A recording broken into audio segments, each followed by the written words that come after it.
नमस्कार मित्रों, मेरा नाम है पीयूष। आज हम बात करेंगे गिलगित बल्तिस्तान के दिलचस्प इतिहास की।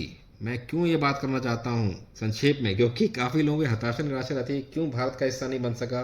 नेहरू जी से या पटेल जी से चूक हो गई, पर ऐसा नहीं है कि हर चीज़ का एक पेचीदा इतिहास होता है। आज संक्षेप में बात करते हैं। तो गिलगित बल्तिस्तान, अक्साई चिन, लद्दाख, जम्मू कश्मीर, ये अलग अलग इलाके थे उस ज़माने में।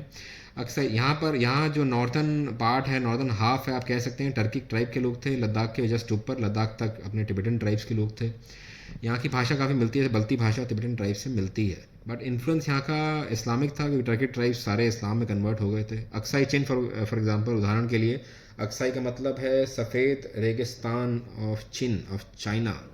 तो यहाँ पर मुस्लिम लोग थे, उनका राज था, लेकिन ये राज केवल अर्ली 19th सेंचुरी तक ही चला, क्योंकि उसके बाद जो डोमिनेंट नॉर्थ में अंपायर था इंडिया के, वो था पंजाब में सिख अंपायर, महाराजा रंजीत सिंह। उनके बहादुर कमांडर जोरावर सिंह और गुलाब सिंह इस एरिया को अपने कंट्रोल में ले लेते हैं, टोटल एरिया को। बट कहानी में दिलचस्प मोड़ आता है, क्योंकि उस समय अंग्रेज़ों का भारत पर राज था।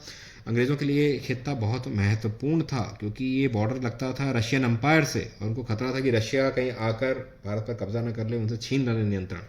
तो उन्होंने क्या किया, सिखों को हराकर गुलाब सिंह जामवाल, जो हिंदू डोगरा राजा थे, उनको ये इलाका केवल 75 लाख रुपए में बेच दिया। पैसे भी मिल गए, और साथ में उन्होंने अपना संरक्षण प्रॉमिस किया कि चिंता मत कीजिए, आप पे कोई आके तंग नहीं करेगा, आप अपना आराम से राज चलाइएगा। 1947 तक ऐसे ही चलता रहा। गिलगित और बल्तिस्तान के जो लोग थे, उनको चिंता हो गई आज़ादी के बाद, क्योंकि अंग्रेज़ों के हिसाब से ये राज्य बंटना था, एक स्टेट थी प्रॉपर, उनकी अलग पहचान खतरे में आ गई। या तो ये भारत में मिलेगा या पाकिस्तान में मिलेगा। तो उन्होंने विद्रोह कर दिया। इस विद्रोह में मदद करी धोखेबाज, यस, एक अंग्रेज कमांडर था विलियम ब्राउन, जिसने धोखा दिया। क्योंकि गिलगित स्काउट्स, जो अंग्रेजों ने फ्रंटियर फोर्स बनाई थी लोकल गिलगित लोगों से, उस फोर्स ने, गिलगित स्काउट्स ने विद्रोह कर दिया डोगरा किंग के खिलाफ, महाराजा हरि सिंह के खिलाफ, महाराजा हरि सिंह के किसी फैसले के खिलाफ। तो उन्होंने पहले ही 1947 के अगस्त के बाद कुछ ही महीनों में इस इलाके पर पूरा कंट्रोल कर लिया। और ये काफ़ी पेचीदा जोग्राफी है इस एरिया की, आप देख सकते हो काराकोरम पहाड़ से कैसे घिरे हुए हैं।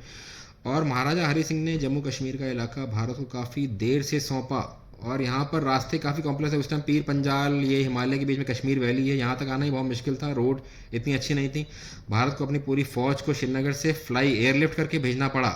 और उसके बाद आप समझ सकते हैं कि लद्दाख, करगिल तक इन्होंने अपना कंट्रोल कर लिया था, कि यहाँ से जंकर से, ओल्डिंग से, स्कर्दू से रास्ता निकलता है, और गिलगित स्काउट्स यहाँ करगिल तक आ गए थे। तो भारत ने ये हिस्सा वापस ले लिया। इतिहास काफ़ी पेचीदा, आप देख सकते हैं जोग्राफी कैसी, कितना टेरेन कितना मुश्किल है।